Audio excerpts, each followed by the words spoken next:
नमस्कार, मैं प्रत्युष और स्वागत है आप सभी का हमारे चैनल डेली करंट अफेयर्स पे। आज 31 जनवरी 2021 है। 31 जनवरी 2021 से रिलेटेड महत्वपूर्ण करंट अफेयर्स के बिंदुओं पर हम चर्चा करेंगे।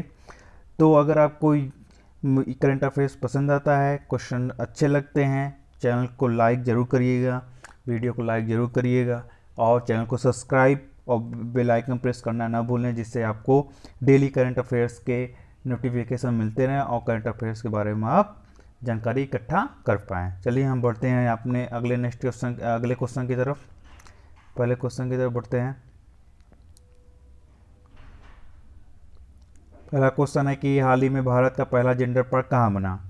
तो इसका आंसर रहेगा केरल के कोझिकोड में भारत का पहला जेंडर पार्क। देखिए, केरल सरकार कोझिकोड में 300 करोड़ रुपए के 3 टावर जेंडर पार्क को लॉन्च करने के लिए पूरी तरह तैयार है। पार्क जेंडर इक्वलिटी पर अंतर्राष्ट्रीय सम्मेलन के दूसरे संस्करण ICGE द्वितीय के अवसर पर कार्यात्मक हो जाएगा। पार्क का उद्घाटन 11 से 13 फरवरी के बीच केरल के मुख्यमंत्री पिनाराई विजयन द्वारा किया जाएगा। पार्क का उद्घाटन कब किया जाएगा? 11 से 13 फरवरी के बीच, जो ICGE द्वितीय के दूसरे संस्करण के उद्घाटन का भी होगा। जेंडर पार्क को प्रासंगिक हस्तक्षेप बनाने के उद्देश्य से स्थापित किया गया था ताकि जेंडर आधारित मुद्दों की एक श्रृंखला को संबोधित किया जा सके। इसमें ऑफ कैंपस और ऑन कैंपस गतिविधियां और अन्य परियोजनाएं शामिल हैं जो व्यक्तियों और समुदायों को सशक्त बनाने के लिए काम करती है। अब जान लेते हैं जेंडर पार्क के बारे में। जेंडर पार्क है क्या? जेंडर पार्क की स्थापना 2013 में केरल सरकार द्वारा की गई थी। यह एक पहल है जो केरल में लैंगिक समानता और सशक्तिकरण की दिशा में काम करती है। पहल के लिए मुख्यालय केरल की राजधानी तिरुवनंतपुरम में है। पहल के लिए मुख्यालय केरल की राजधानी कहाँ है? तिरुवनंतपुरम में है। हालांकि मुख्य परिसर सिल्वर हिल्स कोझिकोड में है। परिसर में 24 एकड़ का एक क्षेत्र है। पार्क को मुख्य रूप से लैंगिक न्याय पर केंद्रित किया गया है। मंच नीति विश्लेषण, अनुसंधान, क्षमता विकास, एडवोकेसी, आर्थिक और सामाजिक पहल के लिए एक वातावरण प्रदान करेगा। पार्क का संचालन सामाजिक न्याय विभाग के तहत किया जाएगा। यह स्पेस दुनिया भर में अपनी तरह का पहला है। अब देखिए, इन सब में जो सभी प्रतियोगी परीक्षाओं के लिए महत्वपूर्ण बिंदु है, महत्वपूर्ण तथ्य है, वो ये है। केरल के CM कौन है? पिनाराई विजयन। केरल के राज्यपाल कौन है? आरिफ मोहम्मद खान। केरल का राजधानी क्या होना है? तिरुवनंतपुरम। अब चलिए बढ़ते हैं अपने नेक्स्ट क्वेश्चन की तरफ, नेक्स्ट टॉपिक की तरफ। भारत एशिया प्रशांत व्यक्तिगत स्वास्थ्य सूचकांक में किस स्थान पर है? तो इसमें आपको दिख रहा है स्क्रीन पे, भारत एशिया प्रशांत व्यक्तिगत स्वास्थ्य सूचकांक में 10वें स्थान पर रहा है। व्यक्तिगत स्वास्थ्य सेवा की प्रगति को मापने के लिए एक नए लॉन्च किए गए स्वास्थ्य सूचकांक में 11 एशिया प्रशांत देशों में से भारत 10वें स्थान पर रहा, जबकि सिंगापुर प्रथम स्थान पे, ताइवान द्वितीय स्थान पे, जापान तृतीय स्थान पे और ऑस्ट्रेलिया चतुर्थ स्थान ने भी समग्रता में अच्छा प्रदर्शन किया। इनमें पॉलिसी संदर्भ, स्वास्थ्य सूचना, व्यक्तिगत प्रौद्योगिकी और स्वास्थ्य सेवाएं शामिल हैं। अब चल इकोनॉमिस्ट इंटेलिजेंस EIU की रिपोर्ट के बारे में आइए जानते हैं। इकोनॉमिस्ट इंटेलिजेंस यूनिट EIU ने अपने एशिया प्रशांत व्यक्तिगत स्वास्थ्य सूची रिपोर्ट में इस क्षेत्र के 11 देशों के स्वास्थ्य सेवा से संबंधित तैयारियों का जायजा लिया। इन देशों में ऑस्ट्रेलिया, चीन, Japan, Bharat, Indonesia, Malaysia, Singapore, दक्षिण कोरिया, ताइवान, थाईलैंड और न्यूजीलैंड शामिल हैं। इस दौरान सही समय पर सही व्यक्ति को उचित स्वास्थ्य सेवा की उपलब्धता को लेकर आकलन किया गया। व्यक्तिगत स्वास्थ्य सूचकांक में वाइटल साइनस नामक 4 श्रेणियों में व्यक्तिगत स्वास्थ्य के 27 अलग अलग संकेतकों के खिलाफ प्रदर्शन को मापता है। और चलती बढ़ते हैं नेक्स्ट टॉपिक की तरफ। एयरटेल कंपनी ने हैदराबाद में अपना 5G नेटवर्क की घोषणा की, 5G रेडी नेटवर्क की घोषणा की। एयरटेल ने हैदराबाद में 5G रेडी नेटवर्क की घोषणा की। देखिए आप इसके बारे में जान लेते हैं आगे। भारतीय एयरटेल ने 5G सेवाओं को सफलतापूर्वक प्रदर्शित करने के लिए भारत में पहला दूरसंचार ऑपरेटर बनाकर बढ़त हासिल की। भारतीय एयरटेल ने घोषणा की कि उसने हैदराबाद में एक वाणिज्यिक नेटवर्क पर 5वीं पीढ़ी यानी 5G की योजना बनाई। अब इसके मेन पॉइंट्स रिलेटेड जान लेते हैं। मेन पॉइंट, भारतीय एयरटेल ने बताया कि उन्होंने एक ही स्पेक्ट्रम ब्लॉक में 4G और 5G नेटवर्क दोनों को संचालित करने के लिए अत्याधुनिक डायनामिक स्पेक्ट्रम शेयरिंग का इस्तेमाल किया। भारत की प्रमुख दूरसंचार कंपनियों में से एक ने non stand alone NSA network प्रौद्योगिकी के माध्यम से 1800 मेगाहर्ट्ज बैंड में मौजूदा स्पेक्ट्रम को सीज करने में कामयाब रही। एयरटेल ने दावा किया कि 5G नेटवर्क के अपने प्रदर्शन के दौरान फुल लेंथ फिल्म डाउनलोड करने में केवल कुछ सेकंड का समय लगेगा। कितने सेकंड का? केवल कुछ सेकंड का 5G नेटवर्क के प्रदर्शन के, ये एयरटेल ने दावा किया है। कंपनी ने कहा है कि 5G नेटवर्क उपयोग में प्रौद्योगिकी की तुलना में समरूपता के 100 गुना होने के साथ पहले प्राप्त गति और विलंबता को 10 गुना बढ़ा सकता है। अच्छी बात है। सरकार दूरसंचार विभाग DOT के माध्यम से 2251 मेगाहर्ट्ज स्पेक्ट्रम की नीलामी 1 मार्च 2021 से 3.92 ट्रिलियन रुपए की आरक्षित कीमत पर रही है। सरकार ने दूरसंचार ऑपरेटरों द्वारा 5G के लिए अनुशंसित 3300 से 3600 मेगाहर्ट्ज बैंड में स्पेक्ट्रम को शामिल किया है। आइए इनमें रिलेटेड परीक्षा से रिलेटेड महत्वपूर्ण बिंदु पर बात कर लेते हैं। भारतीय एयरटेल के CEO कौन है? गोपाल विट्ठल। भारतीय एयरटेल के संस्थापक कौन है? सुनील भारती मित्तल। भारतीय एयरटेल की स्थापना कब हुई? 7 जुलाई 1995। ये मुख्य बिंदु है जो कि अधिकतर पेपर में पूछे जाते हैं, तो इस सब को आप ध्यान रखते हुए मुख्य बिंदु को जरूर याद करिएगा, मुख्य बिंदु को जरूर ध्यान में रखिए। बढ़ते हैं, चलिए हम अगले पॉइंट की तरफ। ऑस्कर विजेता अभिनेता क्लैरिस लिचमैन का निधन। ऑस्कर विजेता अभिनेता एक थे क्लैरिस लिचमैन, जिनका निधन हो गया। ऑस्कर विजेता अभिनेता क्लैरिस लिचमैन का निधन हो गया है। दिवंगत स्टार को हॉलीवुड के सबसे विपुल कलाकारों में से एक के रूप में जाना जाता था, जिन्होंने अकादमिक पुरस्कार, गोल्डन ग्लोब और 8 प्राइम टाइम एमी अवार्ड जीते थे।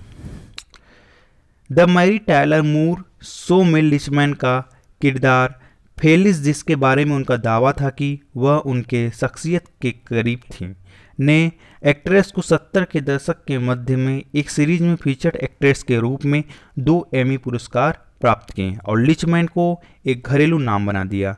लिचमैन ने पीटर बोगदानोविच के द लास्ट पिक्चर शो में एक छोटे शहर की एक गृहिणी के रूप में एक अलग चरित्र के लिए सहायक अभिनेत्री ऑस्कर जीता।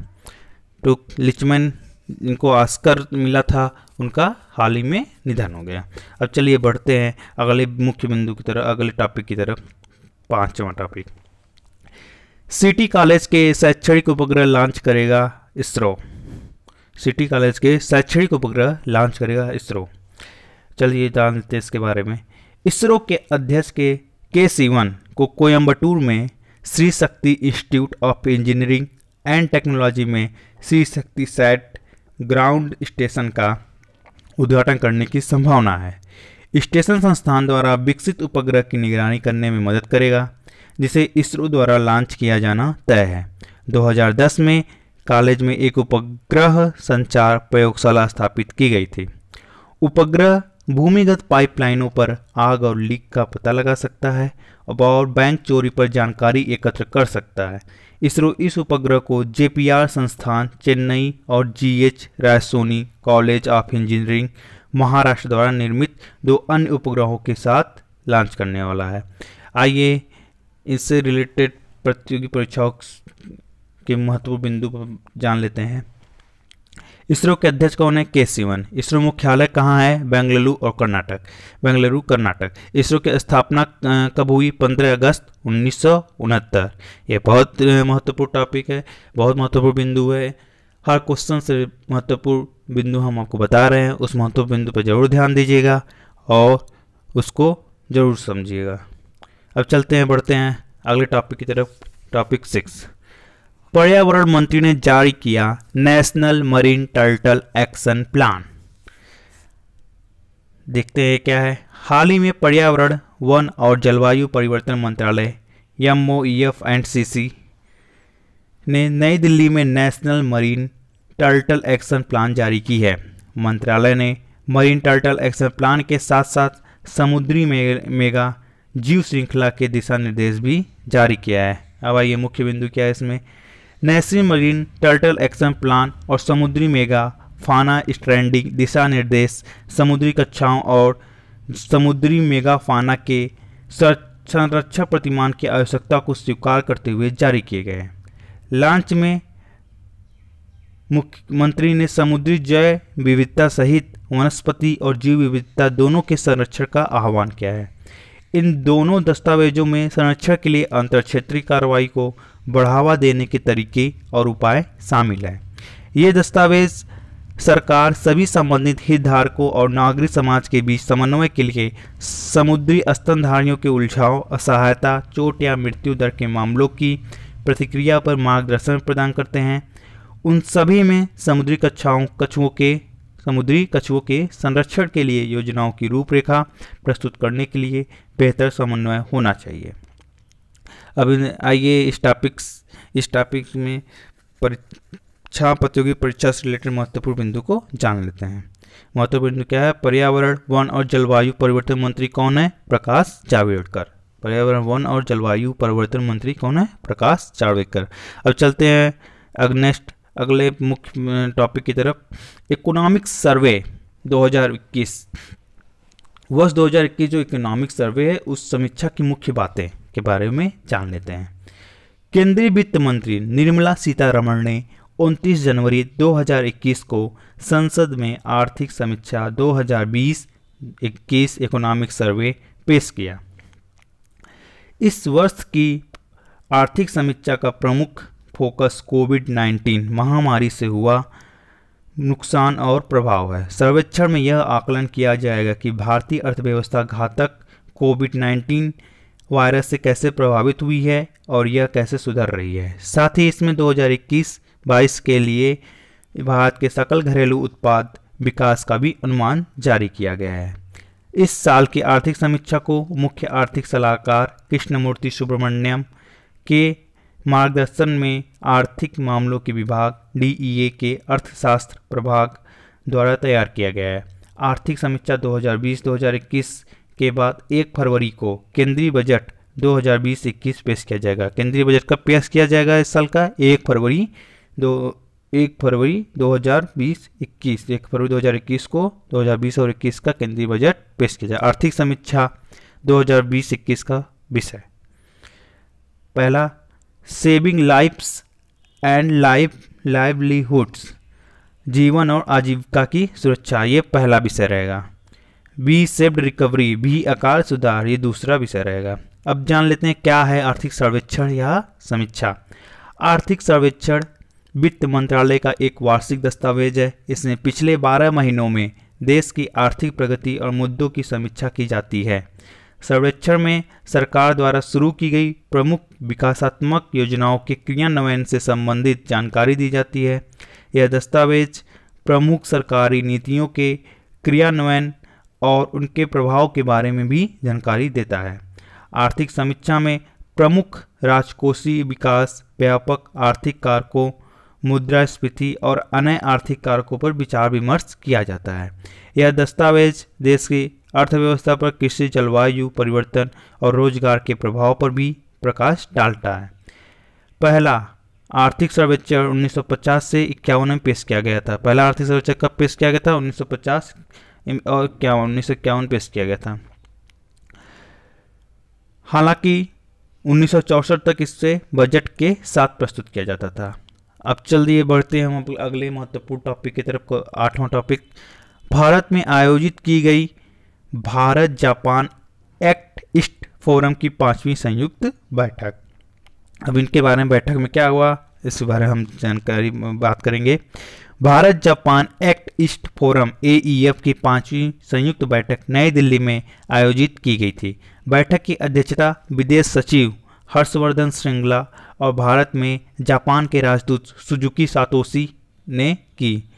AEF ने 5वीं बैठक के दौरान कनेक्टिविटी, जल विद्युत, सतत विकास, जल संसाधनों के दोहन और कौशल विकास सहित विभिन्न क्षेत्रों में भारत के उत्तर पूर्वी क्षेत्र में चल रही परियोजनाओं की प्रगति की समीक्षा की गई। उन्होंने स्वास्थ्य सेवा, कृषि उद्योग और SME बांस मूल्य श्रृंखला विकास, स्मार्ट सिटी, पर्यटन और लोगों के आदान प्रदान जैसे नए क्षेत्रों में सहयोग पर विचारों का आदान प्रदान किया। Bharat Japan act east forum का इतिहास। AEF की स्थापना साल 2017 में भारत के एक्ट ईस्ट पॉलिसी और free and open Indo Pacific यानी मुक्त इंडो पैसिफिक के जापान के दृष्टि के तहत उत्तर पूर्वी क्षेत्र में भारत जापान सहयोग के लिए एक मंच प्रदान करने के लिए की गई थी। अब चलिए बढ़ते हैं नेक्स्ट मुख्य टॉपिक की तरफ। 9वां टॉपिक क्या है, केंद्र ने startup India seed India scheme को दी मंजूरी। केंद्र ने startup India seed India scheme को दी मंजूरी। अब ये कौन सी स्कीम है इसके बारे में जानेंगे। केंद्र सरकार ने 945 करोड़ रुपए की startup India seed India scheme SISFS को मंजूरी दे दी है, जिसका उद्देश्य product trial, market entry, proof of concept, prototype development और व्यावसायीकरण के लिए स्टार्टअप को वित्तीय सहायता प्रदान करना है। सरकार द्वारा गजट नोटिफिकेशन के अनुसार 945 करोड़ रुपए की startup India seed fund scheme इस साल के 1 अप्रैल से 2025 तक संचालित होगी और इसे भारत भर में चयनित इनक्यूबेटरों के माध्यम से वितरित किया जाएगा। उद्योग और आंतरिक व्यापार संवर्धन विभाग द्वारा इस योजना को लागू किया जाएगा। योजना के तहत निधि का वितरण देश भर में चयनित इनक्यूबेटरों के माध्यम से किया जाएगा। स्टार्टअप को केवल एक बार बीज समर्थन प्राप्त होगा। स्टार्टअप के लिए पात्रता मानदंड। योजना के लिए आवेदन की तिथि पर कम से कम 2 वर्ष के लिए इंक्यूबेटर चालू होना चाहिए। इंक्यूबेटर में कम से कम 25 व्यक्तियों के बैठने की सुविधा होनी चाहिए। इंक्यूबेटर के पास आवेदन की तारीख में शारीरिक रूप से इंक्यूबेशन से कम 5 स्टार्टअप होने चाहिए। इंक्यूबेटर में पूर्णकालिक मुख्य कार्यकारी अधिकारी होना चाहिए जो व्यवसाय विकास और उद्यमिता में अनुभवी हो। धन्यवाद। अगर आपको ये करंट अफेयर्स आपको अच्छा लगा हो तो आप चैनल को लाइक करिएगा, सब्सक्राइब करिएगा और बेल आइकन को जरूर प्रेस कर लीजिएगा, जिससे आपको डेली करंट अफेयर्स मिल जाया करे। आप लोगों से उम्मीद है आप लोग हमें सपोर्ट करेंगे, आगे तक ले जाएंगे। धन्यवाद।